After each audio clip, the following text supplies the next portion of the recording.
Greetings, fellow administrators. Wobbsy here. Today we are going to be having a look at the way gear is obtained for your operators.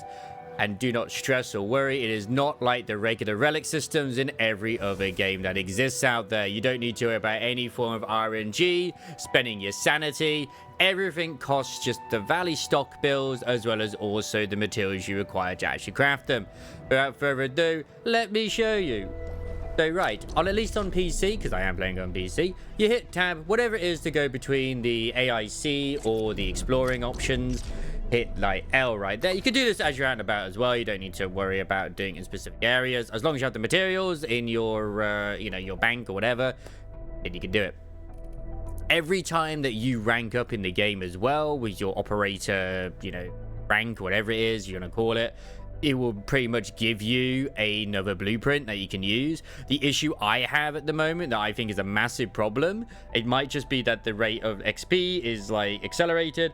I was ranking up a lot faster and getting a lot of plans that I couldn't really use. You will be stuck with using the level 28 stuff for a fair while until you're able to unlock the tier 2 material, which you won't be able to access until about the 3rd to 4th zone really, when you actually have met Yvonne. Which I would suggest actually just focusing on the story rather, at least to begin with, till you got that unlocked, because it unlocks a few other features too, like you get more Valley stock builds, as well as also the upgrades on the Jijang, etc. And then at that point, it's probably a good idea to start doing production and other things as well. But that's just my own personal opinion. Anyway, as we can see right here, this is the AIC light armor chest. All it requires, this is literally it. Valley stock builds, and then amethyst components, which are all crafted using the factory. And I have 11,634. Like, wow, that's a lot. It must have taken you a while to obtain those. Not at all. Literally, after I set up the production for it, I logged off, came back in the next day, and I had 8,000, which was the cap I could use at the time.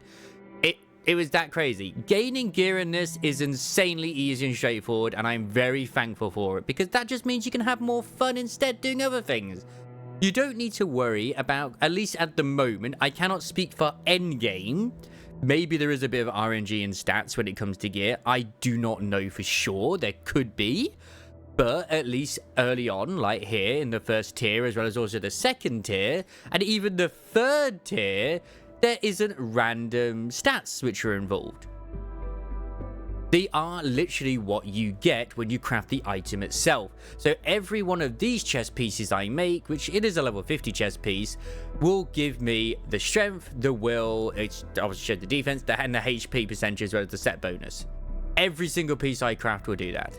And of course, every operator has a chest piece, a glove slot, or chest slot, glove slot, and then 2 kits. The kits can just be stat boost, like these ones for example, like for the gear, for the set pieces, which just some of them just have straight up things like attack percentages or just strength, etc. Like I got a lot of them where they just have these on, for example. It's just like, yeah, that'll do. I'll throw those on because I'm not really thinking about it, and it's early on in the game, so whatever. Later on, you can like put these sort of things on instead, like say for example this minor com where it like increases just the HP by a lot, or you put this one on instead, the compression core, which increases the crit rate by 5%.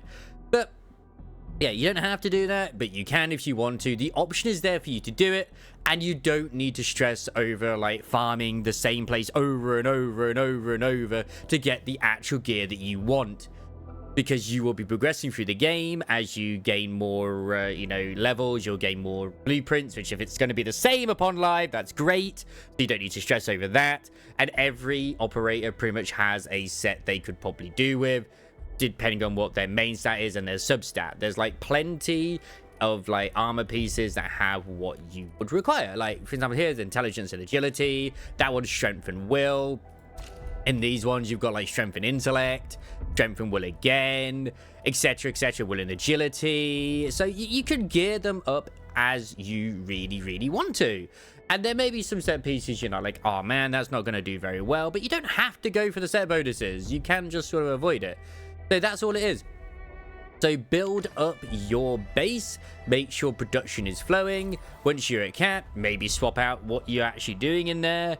Just, you don't even need to have that. Like, as you're going around doing stuff, you can just go straight to gear assembly and go boom, just make it.